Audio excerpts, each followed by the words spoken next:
আব্বাজান, ইউসুফ কোথায়? ইউসুফ তো তোমার ভাইদের সাথে মরুভূমিতে গেছে। আপনি তাদের সঙ্গে কেন যেতে দিলেন? আমি বেশ কয়েকবার ইউসুফের প্রতি ভাইজানদের ঘৃণার সাক্ষী ছিলাম। আপনি কেন যেতে দিলেন তাকে? চিন্তা করো না কন্যা আমার, ইউসুফ নিজে থেকেই চাইলো মরুভূমিতে গিয়ে ভাইদের সঙ্গে বিনোদন নিতে। তার মানে আপনি কি তাকে ভালোবাসা দেননি? এসব কি বলছো কন্যা আমার? তোমার ভাইয়েরা ওকে নিতে চাইলো আর ইউসুফও নিজে থেকে যেতে চাইলো, সে কারণেই তো আমি অনুমতিটা দিলাম। আমি অনেক চিন্তিত। আমি একটা খোয়াব দেখেছি। ইউসুফ অন্ধকার ঘরে, ও অন্ধকার ঘরে বসে অবিরত কান্না করছে।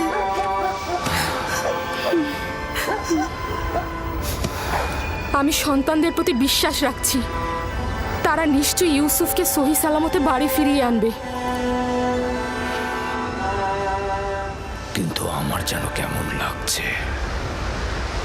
এখন কে মাটিতে পড়েছে, তুই না আমরা? বল তোর সেজদাকারীগণকে এখন তোকে সাহায্য করুক।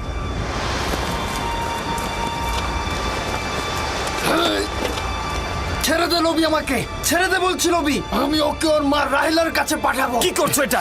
আমাদের সিদ্ধান্ত তো এমন ছিল না। আর ওই সমঝোতা তো তোর মুখ বন্ধ করার জন্য ছিল। কিন্তু আমি এটা হতে দেব না, কারণ তোমরা বলেছিলে অন্য পথ খুঁজে বের করবে। ওকে ছেড়ে দে লাবি, ওর কাজ ওকে সম্পূর্ণ করতে দে, ওকে ছেড়ে দে। তাহলে উত্তম হবে আগে আমাকে হত্যা করা, আর যদি বেঁচে থাকি তবে আব্বাজানকে কথা বলবোই। সাবধান ইয়াহুদা, ইউসুফকে ছেড়ে দাও, না হলে তোমাকে আগে মরতে হবে। নিজেদের মধ্যে রেষারেষি বন্ধ করো।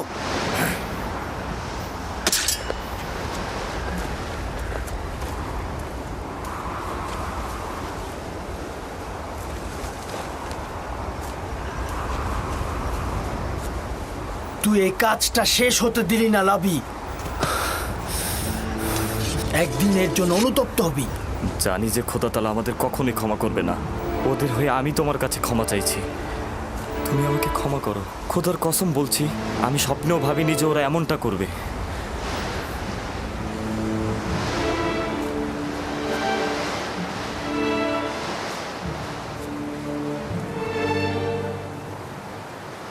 পয়গম্বর আর পয়গম্বরদের বংশধরদের উচিত তো হচ্ছে মুসিবতে ধৈর্য ধারণ করা, কিন্তু আমি ভাবিনি প্রথম মুসিবত আমার ভাইদের কাছ থেকেই আমার কাছে আসবে। আমার ভাইরা আমার শত্রু হয়ে যাবে। তোমার মুখে হাসি কেন? কিছুক্ষণ পূর্বে আমাকে আব্বাজানের কাছ থেকে পাবার জন্য আমাকে কত আদর করছিল, কপালে চুমু খেয়েছিল। ইয়াহুদা আমাকে না হাঁটিয়ে ঘোড়ায় চড়িয়ে নিয়ে এসেছে।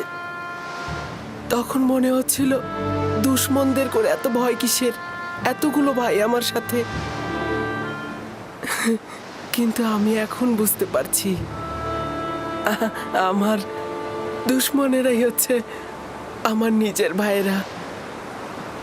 কত দুর্ভাগা তারা, খোদা তাআলার আনুকূল্য তারা কখনোই পাবে না।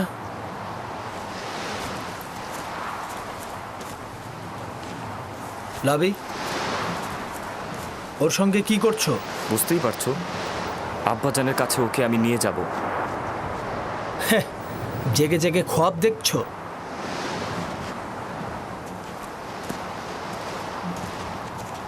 যদি ওকে ফিরে দেওয়ার চিন্তা করো তবে দুইজনের জানের বিনিময়ে এই কাজ সম্পূর্ণ করব। এটা ছাড়া আমার কোনো পথ থাকবে না। কি করবো এখন? ওরা তো আমাদের দুজনকে হত্যা করবে। আপাতত ওরা যেন তোমাকে হত্যা করতে না পারে তার একটা পথ বের করতে হবে। খোদার উপর ভরসা রাখো। আমাদের তো কথা ছিল আব্বাজানের কাছ থেকে ওকে দূরে সরানোর, তাহলে কোনো কাফেলার কাছে অর্পণ করি। কিন্তু আমরা তো পারবো না নিজের হাতে ওকে কাফেলার কাছে অর্পণ করতে। দেখো, কোনো রকম দ্বিধাদ্বন্দ্বে থাকা যাবে না। আরে নিজের হাতে রাখবো কেন? আমরা যদি কোনো গাছের উপর রেখে দেই তাহলেই তো কাফেলার ওকে পেয়ে যাবে।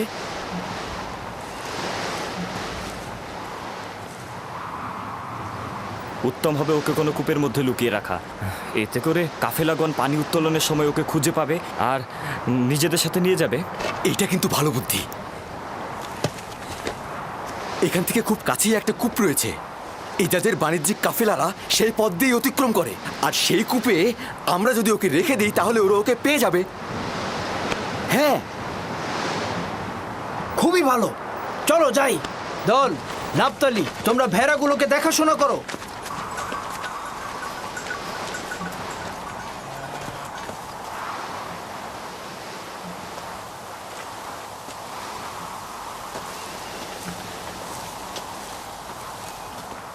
আব্বাজান, তারা কখন ফিরবে? চিন্তা করো না আমার কন্যা, সূর্যাস্তের এখনো অনেক বাকি। কিছুদিন আগে ইয়াহুদা চেয়েছিল ইউসুফকে শাস্তি দিতে, লাবি তাকে রক্ষা করেছে। কেন? ইউসুফকে ওদের সাথে কোনো বেয়াদবি করেছিল? না আব্বাজান, ইউসুফ তার স্বপ্নের কথা বলতে চায়নি তাই। আমি তাকে বলতে নিষেধ করেছিলাম।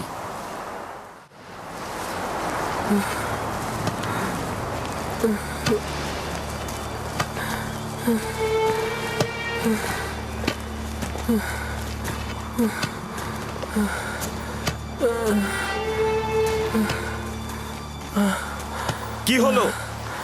আর কত দূর? আশেপাশে কি কোনো কূপ নেই? কোথায় নিয়ে যাচ্ছ তোমরা আমাদের?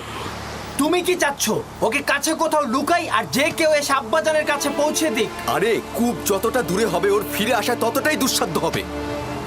পৌঁছে গেছি, কূপ ওইখানে, ওই যে ওই গাছের নির্জনে।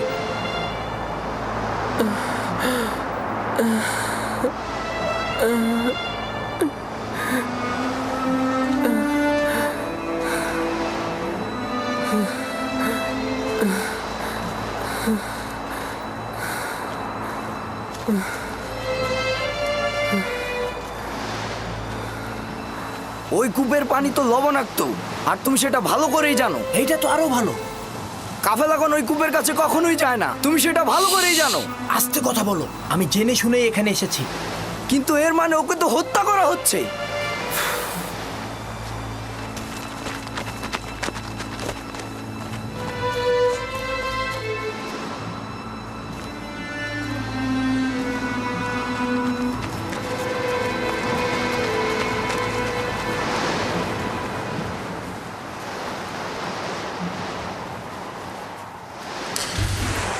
এটা তো অনেক গভীর। কোনো সমস্যা নেই। যদ, আশির, জীবজন্তু বাঁধার জন্য যেসব দড়ি নিয়ে এসেছিলাম সেগুলো নিয়ে এসো। একসাথে বাঁধলে অনেক বড়ই হবে।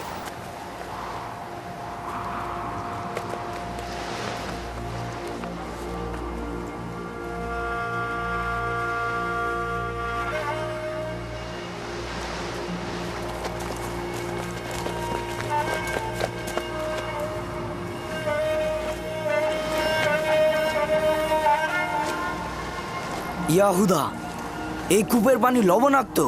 কোন কাফেলা এই কূপ থেকে পানি উত্তোলন করে না। খুব বিপদে না পড়লে কেউ এখানে আসবে না। দেখো, আমি নিশ্চিত এই কূপে সে তৃষ্ণায় মারা পড়বে। চুপ, আমি নিজেও জানি বেহুদা আমি এখানে আসিনি। আপাতত পথ এটাই, হয় সে বাঁচবে নয়তো সে মরবে। হ্যাঁ,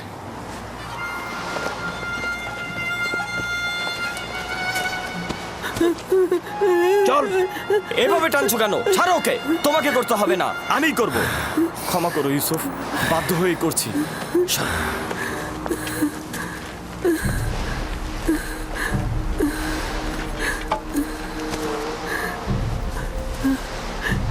আমার গুনাহটা কি? আমার সাথে কেন এমন করছো? কোনো গুনাহ নেই, কিন্তু তোমার নেতৃত্ব মেনে নেবার মতো সহ্য ক্ষমতা আমাদের নেই। খোদা বান্দা তোমাকে যেই জায়গাটা দিয়েছে আমরা কখনোই সেটা মেনে নিতে পারিনি। আমি কূপ দেখে ভয় পাচ্ছি, খুবই অন্ধকার। ভয় পেও না ভাই, খোদা তোমার সাথে আছে, তিনি অবশ্যই তোমাকে রক্ষা করবে। হাই, ইয়াহুদা, আমি কূপে ভয় পাই। লাবি, আমি কূপে ভয় পাই। তোমরা তো চাইছো আমি আব্বাজানের কাছ থেকে অনেক দূরে সরে চলে যাই। আমি কথা দিচ্ছি অনেক দূরে চলে যাব, আমি কখনো ফিরবো তুই না। বললি আর আমি সেটা বিশ্বাস করলাম না। ইয়াহুদা, ইয়াহুদা, আমি কূপে ভয় পাই। ইয়াহুদা, আমাকে ছেড়ে দাও। লাবি। থামো। আবার কি হলো তোমার? যখন আব্বাজান ইউসুফের কথা জিজ্ঞেস করবে তখন কি উত্তর দেবে?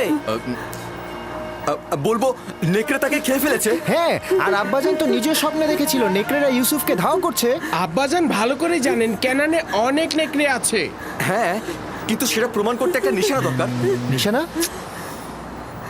নিশানা? হ্যাঁ, ইউসুফের নেকড়ে খাওয়া পিরান দারুণ নিশানা হবে।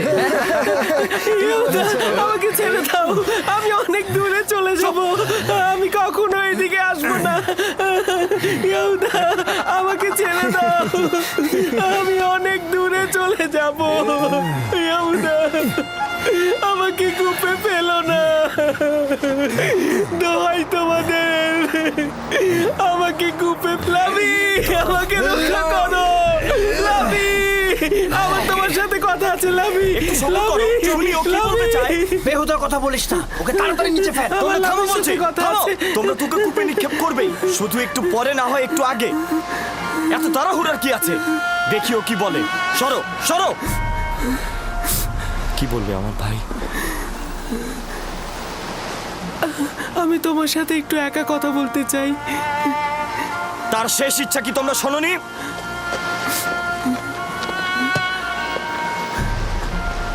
আমি তোমাকে ভালোবাসি আর আমার তোমার উপরে বিশ্বাস আছে। যদিও ভাইরা আমার উপরে অন্যায় করছে, কিন্তু তাদের সকলকে আমি অনেক ভালোবাসি। আমি চাই না আমার কারণে তাদের কোনো ক্ষতি হোক, আর এমন না হয় আব্বাজান আমার জুলুমের খবরে অসুস্থ হয়ে পড়েন এবং তার অভিশাপে তোমরা ধ্বংস হয়ে যাও। অন্যদেরকে বলো না, সম্ভাবনা আছে আব্বাজানের জেনে যাওয়ার। এই ঘটনা খোদাবানদের কাছে গোপন থাকবে না। খোদাবানদের ক্রোধে তোমাদের সুখ নষ্ট হতে পারে। তবা করো, তবা করো, যেন ছোট বাচ্চার উপরে জুলুম করার জন্য তোমাদের উপরে আযাব না নেমে আসে। খোদা তাআলা আমাদেরকে ক্ষমা করুক। আব্বাজানের কথা অনুযায়ী আমি ইলাহি পয়গম্বরদের একজন হব। তোমরা এটা জানো, তারপর আমার উপরে এমন জুলুম করছো। আমি ওই চিন্তায় আছি, তোমরা তো বনি ইসরায়েলের সন্তান, তোমাদের সন্তানেরা পরবর্তী পয়গম্বরদের সাথে এইরূপ কাজ করে। আমি জানি আমার ভাই, আমরা অভিশপ্ত পাষাণ হৃদয়ের অধিকারী। আমরা খোদাকে ভয় না পেয়ে নিজ ভাইয়ের সাথে যা করছি, কোনো হিংস্র প্রাণীও তার নিজ গোত্রের সাথে এমনটা করে না। আমরা কাবিলের সেই ভাই হত্যার মতন ঘটনা আবারও ঘটাতে যাচ্ছি।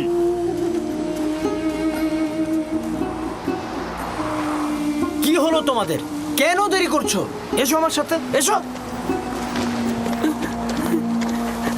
ইয়াহুদা, ইয়াহুদা, আমাকে ফেলো না, আমি তো তোমাদের ভাই। ইয়াহুদা, আমার ভয় করছে। লাভি, লাভি, আমাকে রক্ষা করো। ইয়াহুদা, ইয়াহুদা, আমাকে ফেলো না। লাভি, আমার অন্ধকারে ভয় করছে, আমাকে ফেলো না। আমি তো তোমাদের ভাই, আমার সাথে কেন এরকম করছো? লাভি, লাভি, আমাকে রক্ষা করো, আমার ভয় করছে। লাভি, আমার ভয় করছে, আমাকে রক্ষা করো। শামুন, ইয়াহুদা, যাও, আরো দড়ি নিয়ে এসো। আমার ভাই, আমাকে রক্ষা করো।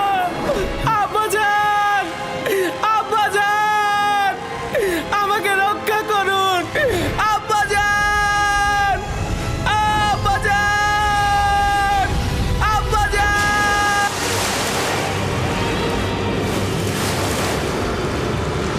আব্বাজান।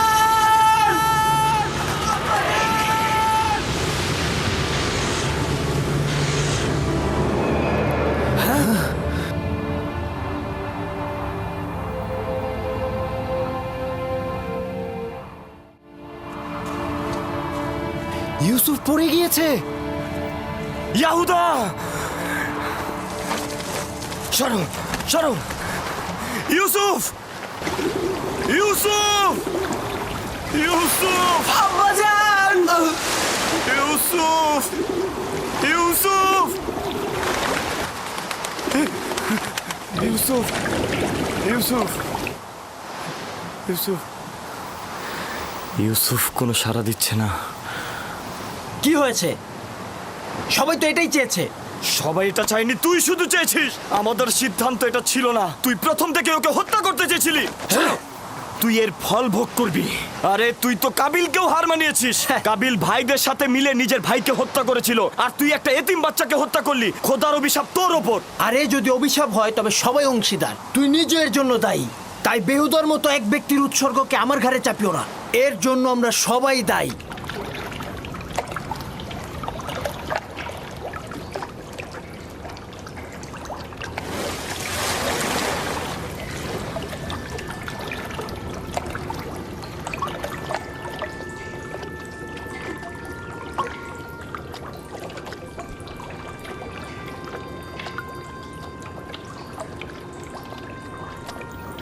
তুমি নিশ্চয় ইউসুফ,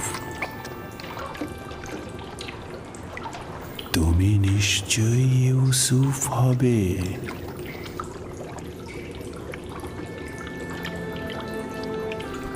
তুমি অবশ্যই বিশ্বাসী ইউসুফ হবে।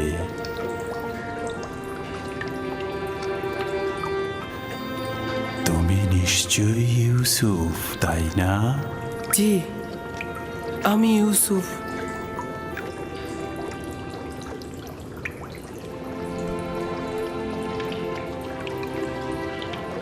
আমি জানতাম তোমার সাথে আমার একদিন অবশ্যই দেখা হবে।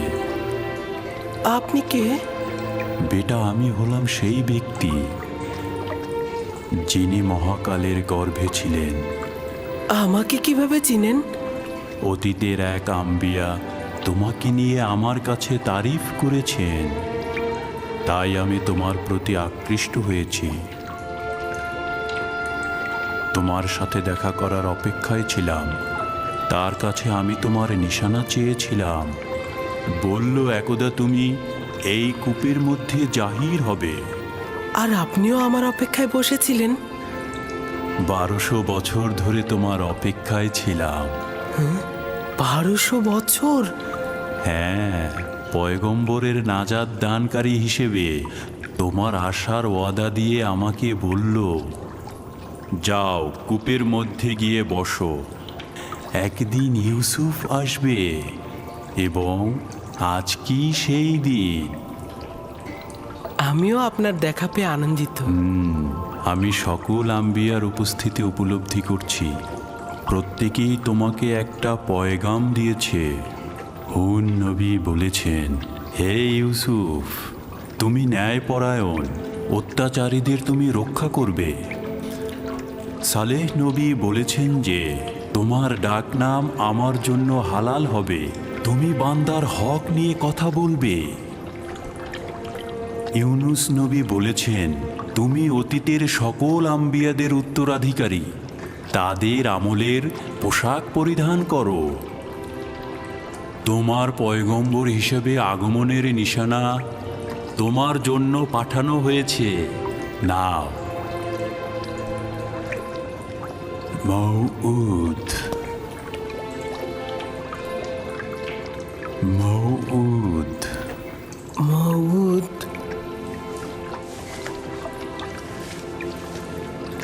আপনার কাছে শুকরিয়া জ্ঞাপন করছি। এটা মূল্যবান নিশানা। আপনি আমার কাছে কি চান? তোমার সাথে মোলাকাতের আরজু ছিল, তোমাকে দেখে খায়েশ পূর্ণ হলো, আর আমার কোনো আরজু নেই। আপনার নসিহত দরকার। আপনি আমার জন্য দোয়া করুন যেন আমি এই সময়ের রহস্য বাধা অতিক্রম করতে পারি। সকল অস্তিত্বের রহস্য তোমার হস্তের মধ্যে। তোমার নসিহতের কি দরকার? কোথায় আছে? অন্বেষণ করো। তোমার প্রতি হস্তে কয়টি জোড়া, কয়টি আঙুল?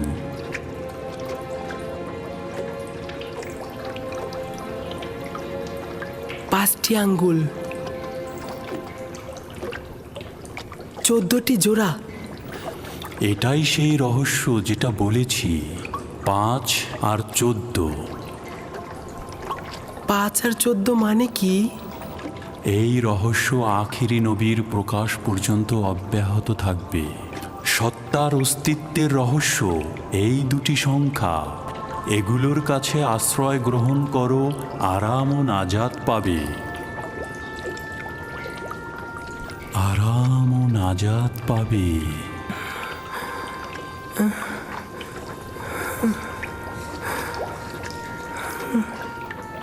জনাব, জনাব আপনি কোথায় গেলেন?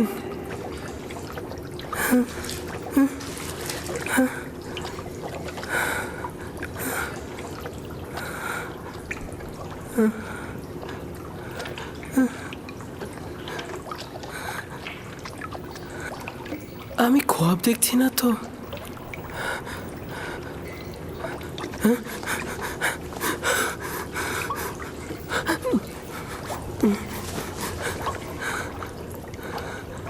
সকল অস্তিত্বের রহস্য তোমার হস্তের মধ্যে। এই মোহরকে ছাপ দিলে আমার ভালো লাগছে কেন? তুফান তো থেমে গেছে। সব খেজুর গাছের মতো দাঁড়িয়ে আছো কেন? চলো ফিরে যাই।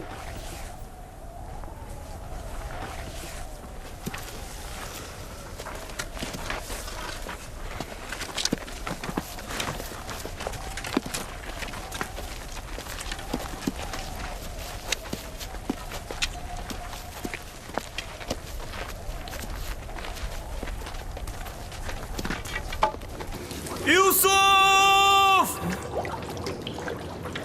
ইউসুফ!